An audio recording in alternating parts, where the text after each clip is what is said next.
Good morning class, let's continue our topic lines and angle, and yesterday we have completed our exercise 7a and I hope that you all have completed all the questions of exercise 7a. अगर आपके पास practice करने के लिए और question चाहिए then you can try to solve the examples that are given 7a से पहले जो examples given है you have to solve those questions also. Now before doing the exercise 7b let's learn some new concept. कुछ theorems हमें पढ़नी है. Theorems क्या होती हैं? थ्योरम्स आर जिनका प्रूफ अवेलेबल है, थ्योरम्स आर जिनका प्रूफ अवेलेबल होता है and the proof can be and the results can be used directly in the questions. उनको हम बोलते हैं मतलब proven statements. Theorems are proven statement the result of which can be used directly in questions. ठीक है, उनको हम बोलते हैं थ्योरम्स. तो हमारी अभी हमें 3 थ्योरम पढ़नी है इस चैप्टर में. पहली थ्योरम है जो आपके बोर्ड पर भी है, if a ray stands on a line then the adjacent angle so formed the sum of the adjacent angle so formed is 180 degree. दूसरा जो हमें पढ़ना है वो पढ़ना है कि sum of all the angles around a point is 360 degree. और तीसरा जो हमें पढ़ना है vertically opposite angles are equal.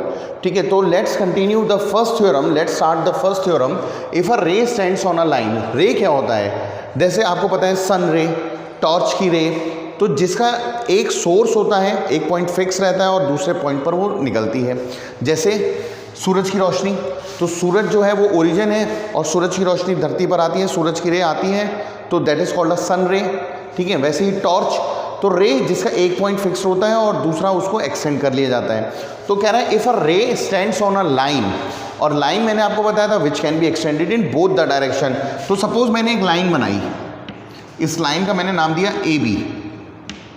ठीक है, अब कह रहा है if a ray stands on a line, और इस लाइन के ऊपर एक रे है. रे मतलब जिसका एक पॉइंट फिक्स है. मैंने ये पॉइंट फिक्स कर दिया और ये मैंने बना दिया. ठीक है, तो ये मैंने बना दिया सपोज सी डी. तो इफ अ रे मतलब C D stands on a line A B then the adjacent angle so form. Adjacent angle मतलब नेबर, एडजेसेंट मतलब पड़ोसी, नेबर एंगल, नेबरिंग एंगल. तो देखो एक एंगल ये बना और इसका पड़ोसी एंगल ये बना. कौन कौन सा एंगल बना? एक बना angle A C D, then the sum of adjacent angles. Adjacent angle कौन कौन सा है? ए सी डी और बी सी डी. इन दोनों का sum is equal to 180 degree. ये हमें क्या करना है? प्रूफ करना है कि the sum of the adjacent angles. Adjacent मतलब पड़ोसी एंगल. तो जब एक लाइन के ऊपर एक रे खड़ी हुई है, कुछ इस तरीके की फिगर बनेगी, तो एक एंगल हमारा ये बना ए सी डी, एक एंगल हमारा ये बना बी सी डी. इन दोनों का सम 180 होता है. ये हमें प्रूफ करना है. अच्छा, थ्योरम में गिवन होता है, टू प्रूफ लिखना होता है, प्रूफ लिखना होता है, और 99% थ्योरम्स में कंस्ट्रक्शन भी होता है. ठीक है, कंस्ट्रक्शन मतलब जिसमें हम कुछ कंस्ट्रक्ट करते हैं उस रिजल्ट को प्रूफ करने के लिए. तो सबसे पहले गिवन में बताओ क्या आ जाएगा. गिवन क्या गिवन है आपके पास? तो बच्चे बोलेंगे सर एक तो गिवन है एक लाइन, तो हम लिखेंगे अ लाइन. अच्छा, लाइन का सिंबल होता है ये देखो दोनों तरफ एरो. सो मैं लिखूंगा a line A B. Given क्या है? एक लाइन ए बी गिवन है and a ray, and a रे. और रे का सिंबल क्या होता है? रे का सिंबल होता है सी डी और एक तरफ इमर्जिंग. जो पॉइंट फिक्स होता है वहाँ से जो पॉइंट एक्सटेंड कर दिया जाता है उसकी तरफ एरो बना देते हैं. And a ray C D, a line and a ray C D such that ray stands on the line, C D stands on A B. ठीक है, ये हमारा गिवन आ गया. तो थ्योरम में गिवन होता है, फिर थ्योरम में करना होता है टू प्रूफ. तो ये हमारा टू प्रूफ आ गया.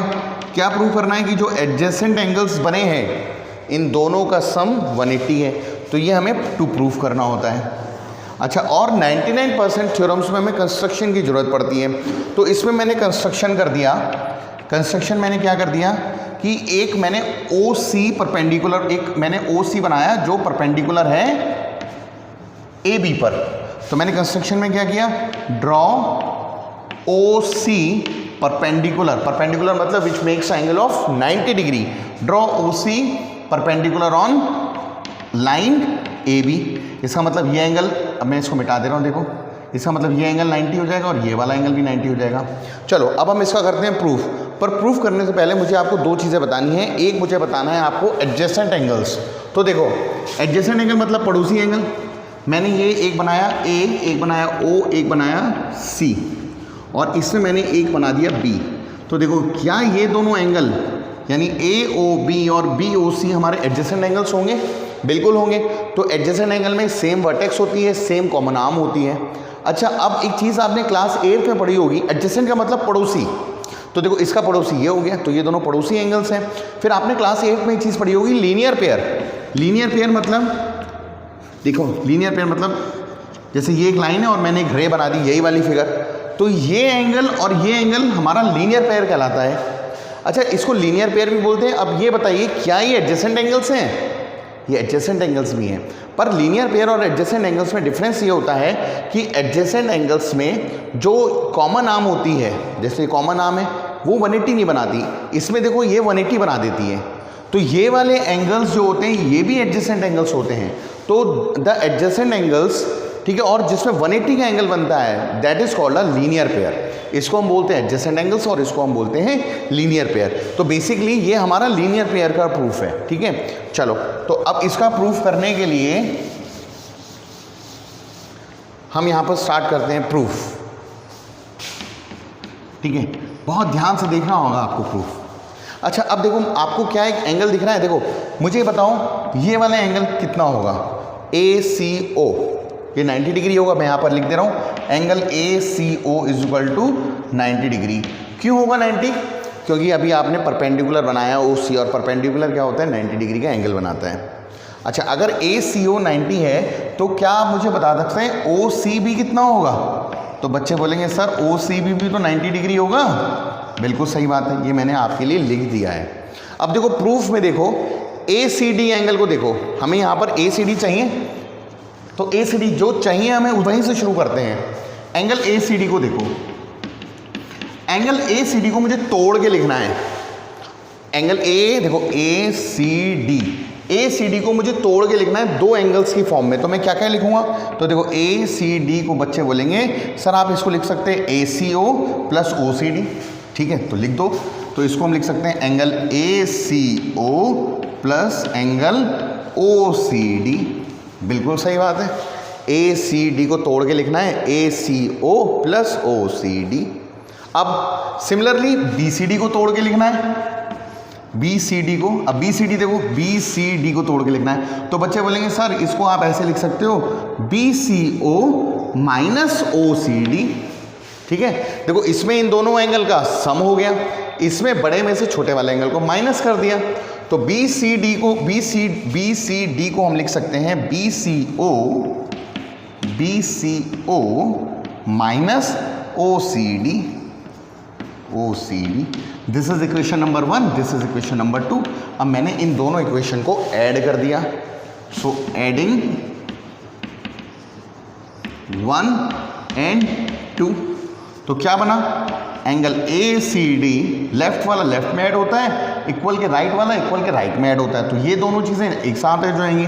तो angle ACD plus angle BCD is equal to, ये चारों एक साथ ऐड हो जाएगा, is equal to ACO plus OCD plus BCO minus OCD, ठीक है।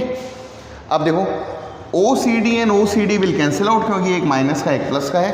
तो हमारे पास क्या बचा, angle ACD plus angle BCD is equal to, ACO की वैल्यू कितनी है, सर ने लिख रखी है बोर्ड पर 90 डिग्री, प्लस BCO की वैल्यू कितनी है, BCO की वैल्यू कितनी है, उसकी भी वैल्यू 90 डिग्री, और 90 प्लस 90 कितना होता है, तो angle ACD plus angle BCD is equal to 180 degree. और यही हमें क्या करना था, proof, hence proved.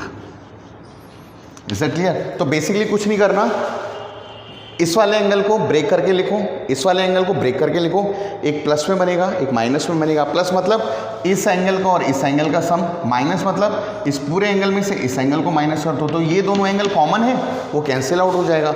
And this are 90 degree, 90 and 90 will become 180 degree and our theorem is proved. तो थ्योरम्स क्या होती हैं, उसका रिजल्ट हम directly later on, theorems are proven statement whose results can be use directly later on, ठीक है। तो इस रिजल्ट को अब हम डायरेक्टली प्रूफ करेंगे क्योंकि इनका प्रूफ अवेलेबल है। So that will be all for today and for your assignment you have to solve this theorem 3 times. Is that clear? So that will be all for today. Thank you.